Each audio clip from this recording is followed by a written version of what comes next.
अद्भुत। प्रिय उपासक उपासिकाओं,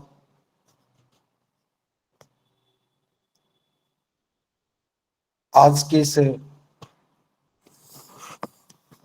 गूगल मीट में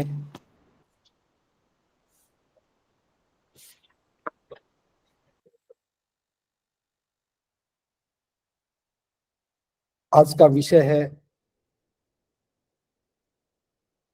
राष्ट्रव्यापी आंदोलन धम्म की स्थापना के लिए बहुत महत्वपूर्ण है। जो भी हम काम कर रहे हैं इसका प्रभाव एक राष्ट्रव्यापी आंदोलन से ही पड़ सकता है। इस विषय पर बात करना इसलिए आवश्यक है, अभी तक जो हम देख रहे हैं कि पूरे देश में जो भी धर्म को मानने वाले लोग हैं, बौद्ध भिक्षु हैं, सामाजिक कार्यकर्ता हैं, संगठनकर्ता हैं, वे सभी लोग धर्म को अपने ही स्वरूप में देख रहे हैं। जैसा वो समझते हैं उसी रूप में धर्म का काम कर रहे हैं। और इसका सबसे बुरा प्रभाव ये रहा कि पूरे देश में धर्म एक रूपता में नहीं है। तो सबसे पहले तो मैं इस बात पर जिक्र करूंगा कि धर्म का एक राष्ट्रीय स्वरूप नहीं होने से क्या क्षति हुई। धर्म का राष्ट्रीय स्वरूप नहीं होने से हम धर्म के प्रभाव से कैसे वंचित हो गए। तो पहले तो हमें इस बात को समझना है, धर्म का प्रभाव इसलिए आगे नहीं बढ़ पाया कि धर्म का प्रचार प्रसार करने वालों की ठीक से तैयारी नहीं हुई, उनका संगठित रूप से प्रशिक्षण नहीं हुआ, धर्म को सीखने के लिए उनके पास कोई अवसर भी नहीं रहा। और इसका प्रभाव यह रहा कि जिसकी समझ में जैसा आया वो अपनी ही समझ के अनुरूप धर्म का प्रचार प्रसार करने लगा। पूरे देश में हम देख रहे हैं कि धर्म का काम करने वालों का काम करने के तौर तरीके एक नहीं है। कैसे काम बढ़ाना चाहिए, कैसे काम करना चाहिए, इसका एक स्वरूप नहीं है। उदाहरण के लिए कुछ भिक्षु संस्कार करने को ही काम मानते हैं, तो कुछ भिक्षु संस्कार नहीं करने को अपनी जिम्मेदारी मानते हैं। कुछ भिक्षु उपासकों के हाथ में सफेद धागा बांध करके ये सुनिश्चित करते हैं कि ये व्यक्ति धर्म का अनुयायी हो गया। कुछ भिक्षु 5 रंगों का धागा बांध करके अपने काम को ज्यादा महत्व देते हैं। और तीसरी प्रकार के भी भिक्षु हैं जो किसी भी प्रकार के धागे को कर्मकांड के रूप में देखते हैं। अब यहां एक असहज स्थिति पैदा होती है, किसकी बात को सही माने। श्वेत धागा बांधने वाला भी भिक्षु है, 5 रंग का धागा बांधने वाला भी भिक्षु है, और जो धागा नहीं बांधता वो भी भिक्षु है। उपासक के लिए, धर्म अनुयायी के लिए ये स्थिति बड़ी असहज हो जाती है कि वो किसकी बात को माने और किसकी बात को ना माने। अब जो भिक्षु है, उपासक है, प्रचारक है, या यूं कहे कि संगठन करता है, उसने जो सीखा, जो जाना, जो समझता है, उसी को धर्म की परंपरा के रूप में पोषित करने लगता है।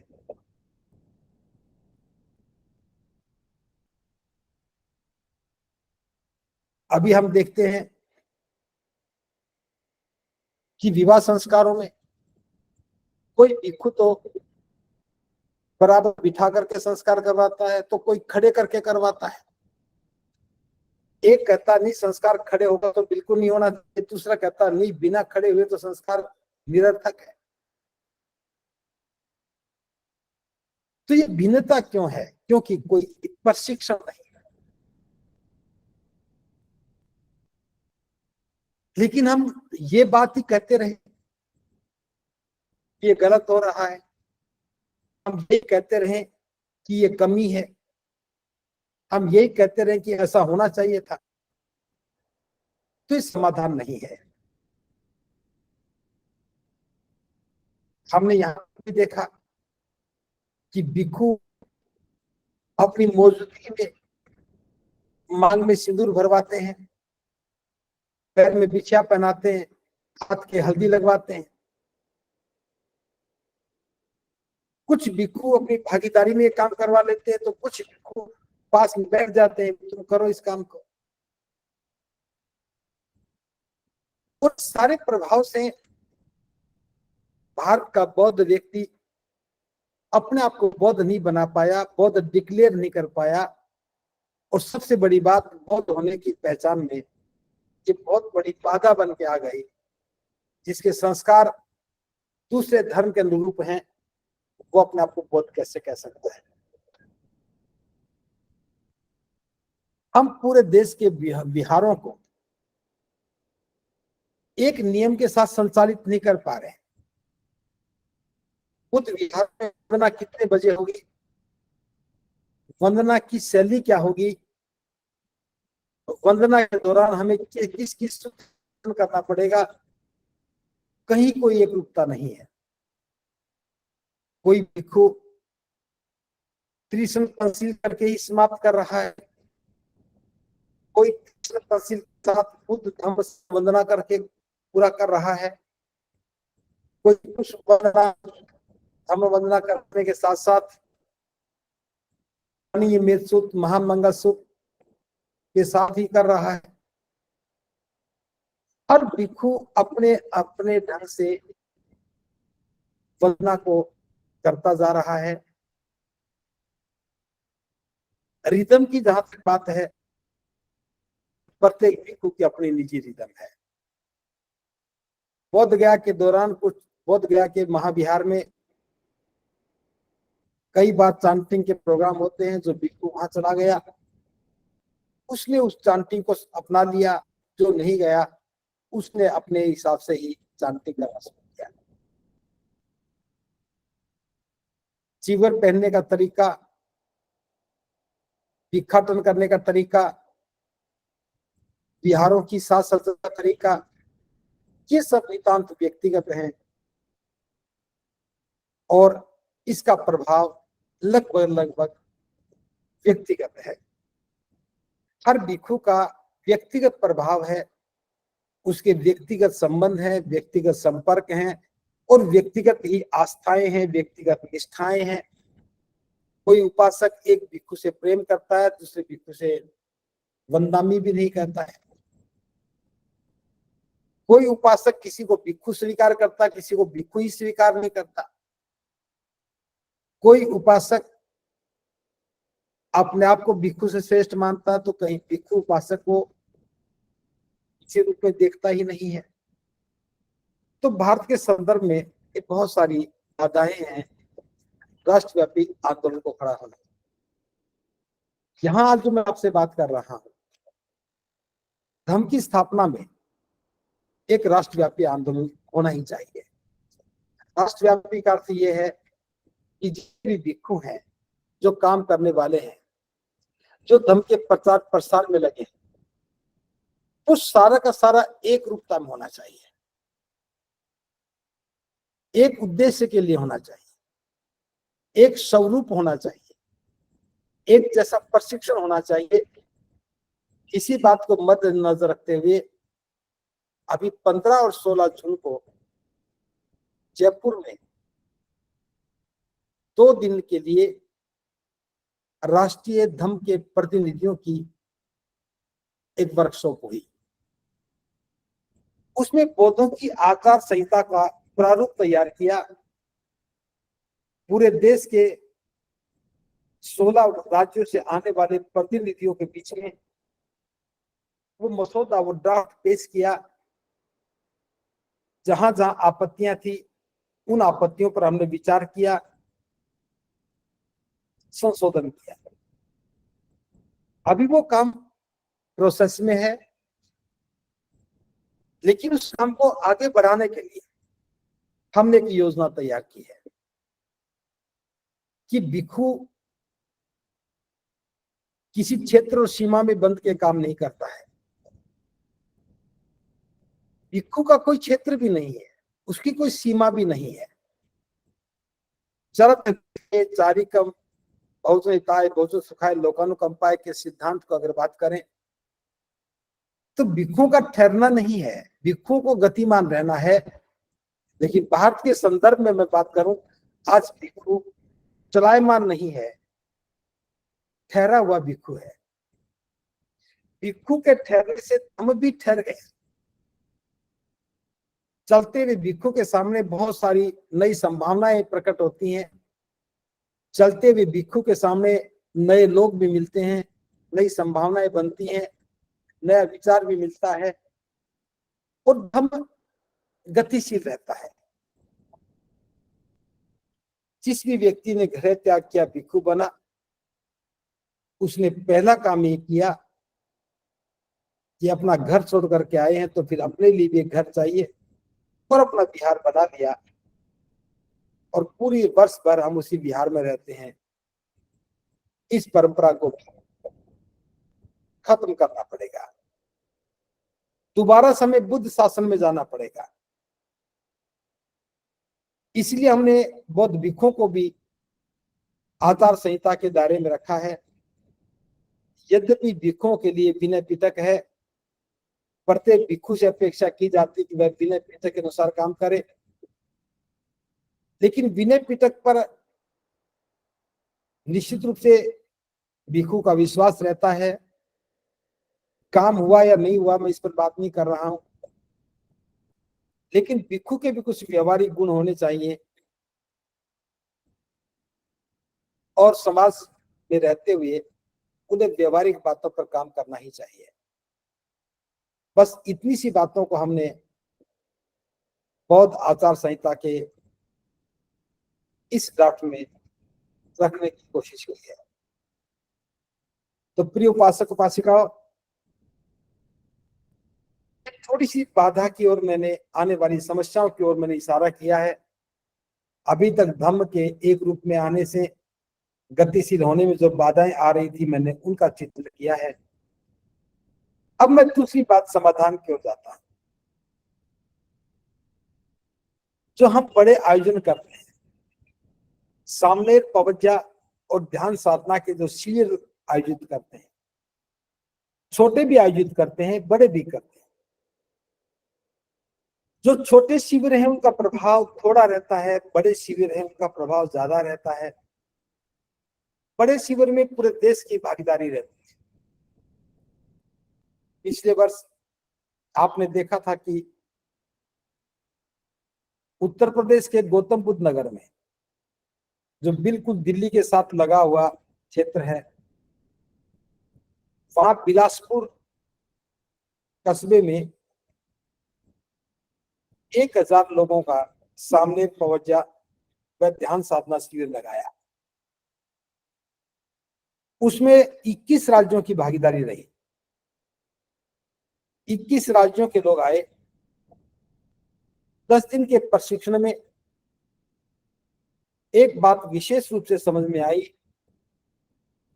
कि धम्म का अनुशासन क्या है। अनुशासन से ही बुद्ध का शासन बना है, धम्म का शासन बना है। लोगों ने अपनी आंखों से धम्म के उस साम्राज्य का अनुभव किया। महाकाव्य बुद्ध की मौजूदगी में भिक्षु संघ का कैसा व्यवहार था, कैसी दिनचर्या थी, कैसा अनुशासन था, उस अनुशासन को स्थापित करने का हमारा प्रयास सभी को आकर्षित करने में सहायक बना। इस प्रकार से पात्र में भोजन ग्रहण करना है। चीवर पहन करके पात्र हाथ में लेने के बाद ही ये बात समझ में आई कि जो भी खाना है एक ही बार में पात्र में डलवा करके उसी एक ही पात्र में डले हुए भोजन को ही ग्रहण करना है। ये अनुभव जो भारत में बौद्ध परंपरा लुप्त हो गई थी भिक्षाटन की, उस परंपरा को पुनर्जीवित करने में एक महत्वपूर्ण भूमिका निभाएगा। भारत का भिक्षु भारत का चीवर पहने, भारत का भिक्षु भारतीय चीवर में नजर आए, भारतीय भिक्षु के पास भिक्षा पात्र भी हो और भारतीय भिक्षु की गरिमा भारत के संदर्भ में हो। ये विचार बहुत महत्वपूर्ण रहा। धम्मभूमि के प्रयासों से बड़े पैमाने पर कांसा रंग के चीवरों का निर्माण हुआ और उन्हीं एक रूपता में एक ही रंग से रंगे हुए सारे चीवर एक ही शिविर में काम आए। तो जो एक रूपता थी, एक स्वरूप था, उसमें भारतीय गौरव था, भारत की गरिमा थी, स्वाभिमान था।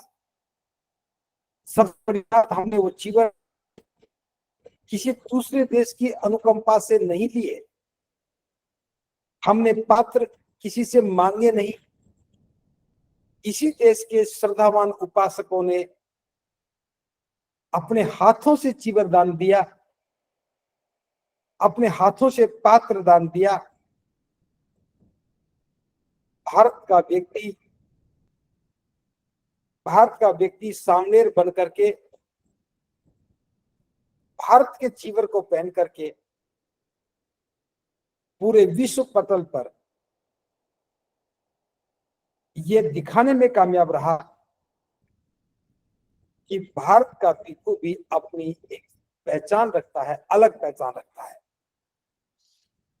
अभी मैं ये नहीं कहता कि हम अपने आंदोलन में 100% सफल हुए हैं, ये हमारा प्रयास था, इसे हम एक प्रयोग भी कह सकते हैं। हमने चाहा कि जो भिक्षु हमारे संपर्क में आए हम उन सबको चीवर का दान करें। इस परंपरा को हमने जयपुर में निभाया। इस कार्यक्रम से पहले कार्यक्रम हुआ था, वहां भिक्षुओं को चीवर दान दिए, पात्र दान दिए। आगरा के धम्म कारवां में भी हमने इसको निभाया और आने वाले कार्यक्रमों में भी इस बात पर पूरा ध्यान रखेंगे कि भारत के भिक्षुओं को हम भारत का चीवर दें, हर भिक्षु के पास पात्र हो। तो इस सारी योजना को इंप्लीमेंट करने के लिए, इस सारी योजना को स्थापित करने के लिए कि आने वाले समय में जो भिक्षु बने, अभी जो भिक्षु बन गए हैं उन पर मैं कोई बात नहीं कर रहा हूं। अभी जो भिक्षु अपनी समझ से काम कर रहे हैं, मैं उनके सामर्थ्य पर, उनके काम करने के तौर तरीके पर कोई टीका टिप्पणी नहीं कर रहा हूं। स्पष्ट आने वाले जो भिक्षु हैं वो कैसे हो, उनकी परवरिश कैसे हो, उनका स्वभाव कैसा हो, उनका व्यवहार कैसा हो और वो किस प्रकार से भिक्षु बनने की प्रक्रिया से आगे गुजरे, इसमें मेरा कोई विचार नहीं है। विनय पिटक में महाकारुणिक बुद्ध ने जो भिक्षुओं के लिए दिया है, हम उन्हीं सिद्धांतों की बात कर रहे हैं कि कोई भी व्यक्ति एक दिन आए, चीवर पहने और हमेशा के लिए भिक्षु बन जाए। बौद्ध आचार संहिता में हमने इस बात को महत्व दिया है कि जो भी भिक्षु किसी सामनेर को चीवर दे, सामनेर बनाए, 2-4 साल तक उसे अपने पास रखे। अगर नहीं रख सकता है तो फिर हम इस बात पर प्रश्न उठाएंगे कि भिक्षु को ऐसा नहीं करना चाहिए। अगर सारे भिक्षु इस बात को समझ जाएं कि जो चीवर लेने के लिए आ रहा है, अगर वो 2-3 वर्ष के लिए धम्म सीखने का काम नहीं करता तो उसे चीवर नहीं देना चाहिए। भिक्षु जीवन क्या होता है, भिक्षु के लिए व्यवहारिक नीति क्या है, के लिए विनय क्या है, इस सब का तो 10 दिन के प्रशिक्षण में अनुभव हो ही जाता है। इसी एक रूपता को ध्यान में रखते हुए, क्योंकि हमारा लक्ष्य भारत को बौद्धमय बनाना है, बाबा साहब की बौद्धमय भारत की परिसंकल्पना पर काम करना है, तो हमने तय किया कि बड़े पैमाने पर देश के नौजवानों को, श्रद्धावान उपासक उपासिकाओं को धम्म का प्रशिक्षण देना है और एक सुंदर परिवेश में, एक सुंदर वातावरण में, घर से दूर प्रकृति की गोद में बैठ करके 10 दिन तक वो धम्म को सीखता है, देशनाओं को सुनता है, ध्यान साधना के माध्यम से अपने चित्त को निर्मल करने का काम करता है, तो उसके मन में धम्म के प्रति श्रद्धा भाव पैदा होता है। जो भी भिक्षु प्रशिक्षण से नहीं गुजरा, वह श्रद्धा भावना को भी नहीं समझ पाता। वह किस प्रकार से धम्म के प्रभाव से अपना जीवन का निर्माण करें, इस बात को भी समझ नहीं पाता, क्योंकि सभी भिक्षु विद्वान नहीं होते, सभी भिक्षु चिंतन मनन करने वाले नहीं होते। ऐसी परिस्थिति में किस प्रकार से कोई भिक्षु उपासक उपासिकाओं के लिए आदर्श बन सकता है। तो बड़े आयोजन इस मकसद से किए जाने लगे हैं कि ज्यादा से ज्यादा लोग एक साथ बैठेंगे तो हम बुद्ध के शासन का अनुभव करेंगे, एक साथ रहने का अनुभव सीखेंगे, एक साथ रह करके किस प्रकार से हम अपने आप को ऊर्जावान बना सकते हैं, इस अनुभव को अपने आचरण में उतारेंगे। समूह का व्यवहार क्या होता है, समूह में आचरण कैसा होना चाहिए, समूह में इच्छाओं पर कैसे नियंत्रण करना चाहिए, किस प्रकार से हम अपने मन को धम्म के अनुरूप रूपांतरित कर सकें, ये इस शिविर का एक मकसद रहता है। प्रिय उपासक उपासिकाओं, 13 सितंबर से लेकर के 23 सितंबर तक गुजरात के वडोदरा में, जहां एक संकल्प भूमि है, बाबा साहब ने 10 दिन नौकरी करने के बाद 11वें दिन नौकरी से त्याग पत्र देकर के जिस बोधि वृक्ष के नीचे बैठ करके संकल्पित हुए थे, संकल्प किया था देश के करोड़ों लोगों की गुलामी की दास्ता की बेड़ियों को काटने का, उस संकल्प भूमि पर 1000 से ज्यादा लोग, लक्ष्य तो 1500 लोगों का रखा है, भारतीय चीवर पहन करके, सिर मुंडवा करके 10 दिन का एक कठोर प्रशिक्षण से गुजरने के बाद 23 सितंबर को संकल्प भूमि में जाकर के बाबा साहब के प्रति अपनी कृतज्ञता जाहिर करेंगे, तो एक अनुभूति होगी। जिस जमीन पर बाबा साहब के आंसू गिरे, उस संकल्प भूमि से हमारे मन में संकल्प जागने ही चाहिए, और चीवर पहन करके उस अनुभूति को करने का गौरव ये होगा, 1000 लोगों में से जो सामनेर बने हैं, सामनेरी बनी है, न जाने किसके मन में संकल्प जाग उठे और वो सदा के लिए भिक्षु बन करके धम्म को सीखने के काम में आगे बढ़ करके बाबा साहब के उस अधूरे स्वप्न को पूरा करने में अपनी आहुति दे दे, अपनी भूमिका को सुनिश्चित कर दे। तो पूरे देश के लोगों को एक रूपता में प्रशिक्षण देने के लिए पहले हमने दिल्ली में कार्यक्रम रखा, दूसरा बड़ा कार्यक्रम गौतम बुद्ध नगर में रखा उत्तर प्रदेश में, और ये तीसरा बड़ा कार्यक्रम गुजरात के वडोदरा शहर में रखा है। अगली बार कहां होगा मुझे नहीं मालूम, मैं आज आपको इसलिए बात बता रहा हूं कि ये अवसर है, ऐतिहासिक अवसर है। यूं तो संकट भूमि पर हजारों लाखों लोग आते हैं, बाबा साहब को नमन करते हैं, श्रद्धासुमन अर्पित करते हैं, लेकिन कोई ही जानता होगा कि बाबा साहब के संकल्प में बुद्ध का भी कोई स्थान था। भारत को बौद्ध में बनाने का भी एक दायित्व था, लोगों के शोषण और जुल्म से बचाने का एक लक्ष्य रखा था। वो कौन पूरा करेगा? जब देश के कोने कोने से नौजवान निकल करके, महिला और पुरुष निकल करके आएंगे, सिर मुंडवा करके, कासाय वस्त्र पहन करके 10 दिन के कठोर प्रशिक्षण से गुजरेंगे, तो मन के सारे संदेह दूर होंगे। मन के सारे वो बातें जो विचलित करती हैं, अमुक भिक्खु ऐसा करता, अमुक भिक्खु ऐसा करता, अमुक भिक्खु ऐसा करता, वो सब संशय दूर हो जाएंगे। पूरे देश में धम्म एक रूपता में आगे बढ़ेगा। निश्चित रूप से जो धम्म भूमि के द्वारा आयोजित किए जाने वाले सामने पवजय शिविर से जो निकलता है, उस भिक्खु के लक्ष्य भी अलग ही होते हैं। अगर वो भिक्खु नहीं बनता, एक सदग्रस्त बनता है, तो ग्रस्त के रूप में उसकी श्रद्धा की क्या भावनाएं होनी चाहिए, उसकी श्रद्धा का स्तर क्या होना चाहिए, और किस प्रकार से वो धम्म को अंगीकार कर सकता है, आचरण में उतार सकता है, ये भाव बहुत महत्वपूर्ण हो जाता है। हम कल्चरल बुद्धिज्म की स्थापना की बात कर रहे हैं।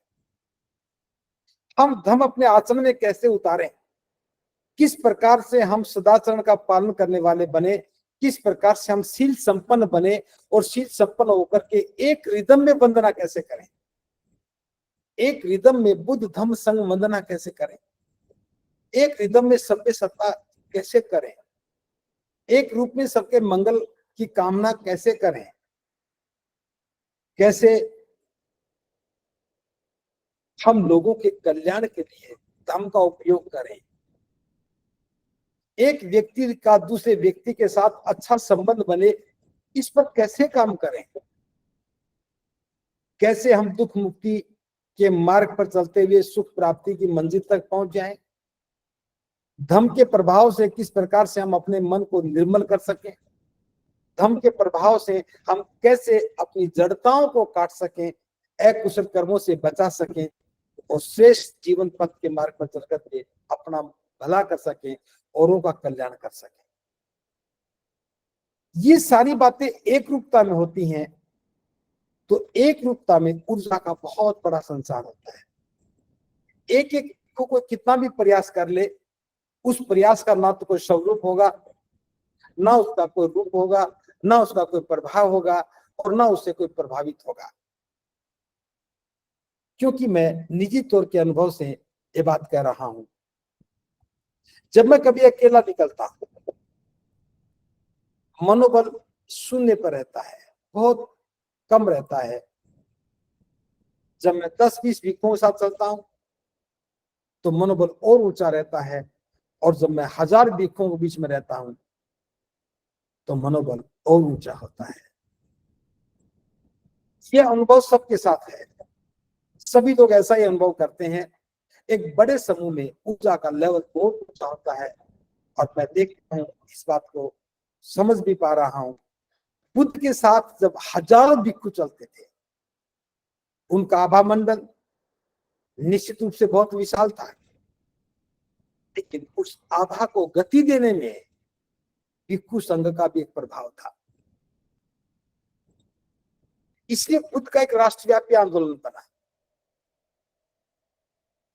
भिक्खु कहीं से भी बने हो, कह दिया भिक्खु, कोई भी 2 भिक्खु एक दिशा में नहीं जाएंगे, हर भिक्खु अलग दिशा में जाएगा।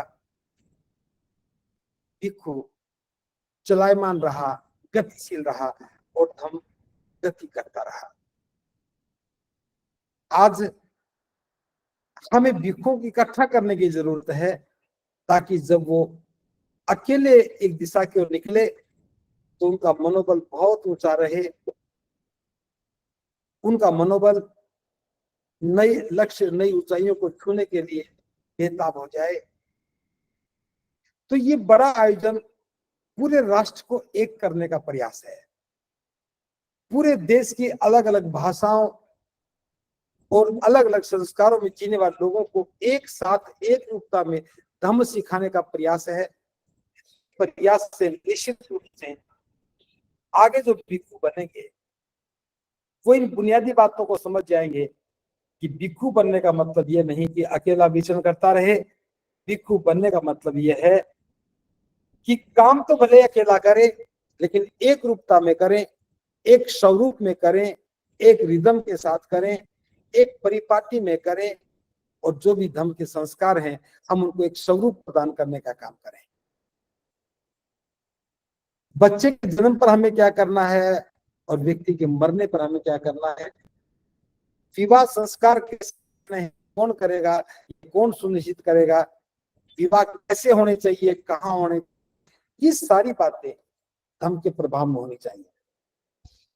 अभी तक चूंकि देश में कोई भी राष्ट्रव्यापी आंदोलन खड़ा नहीं हुआ, धम्म की स्थापना का कोई राष्ट्रव्यापी आंदोलन नहीं बना।